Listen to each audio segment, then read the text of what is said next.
ओम।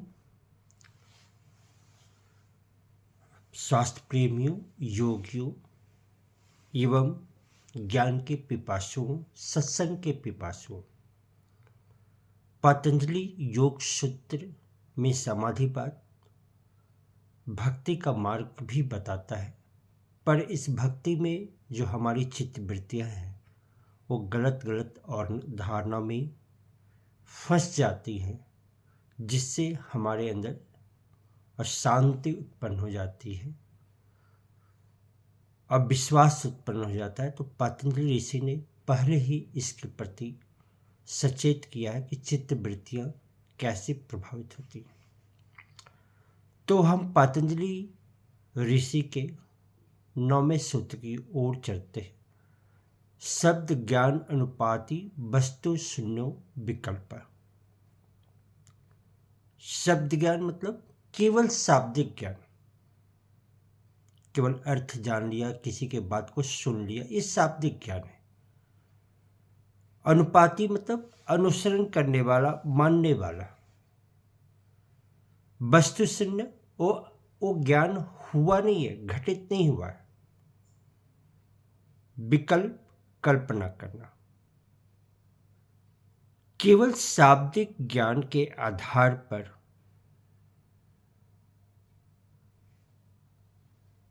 पदार्थ की कल्पना करने वाली जो वृत्ति होती है उसे हम विकल्प वृत्ति कहते हैं।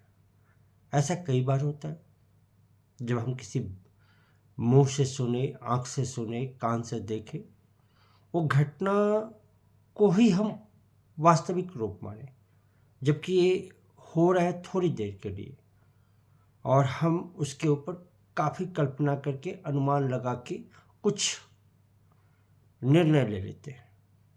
तो ये शाब्दिक ज्ञान के आधार पर निर्णय लेना जो है वो गलत है ही। तो हम आगे बढ़ते, विकल्प जो है एक अनिश्चित और अस्पष्ट ज्ञान है।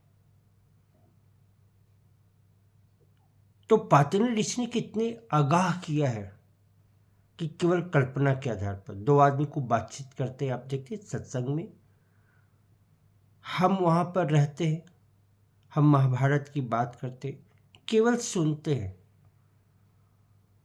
और उसमें फंस जाते हैं केवल शब्द ज्ञान के आधार पर कि उसने ऐसा कहा, उसने ऐसा कहा, वो गलत है, वो सही है, तुरंत निर्णय लेते हैं केवल शब्दिक काल्पनिक ज्ञान में। यहाँ तक कि विवाद हो जाता है, वैमनस्य हो जाती है। तो शाब्दिक ज्ञान को समझना होगा। शाब्दिक ज्ञान को आप कल्पना करें, बोलने वाला कौन है, उसकी प्रामाणिकता को जांच करना होगा, तब जाके विकल्प वाली वृत्ति को अपनाना होगा। तो ये पतंजलि ऋषि की सावधानियां हैं कि जो वृत्ति हैं उसमें प्रमाण आपको ज़्यादा अच्छा लगा, विपर्य से भी आपको बचना होगा, विकल्प से भी बचना होगा।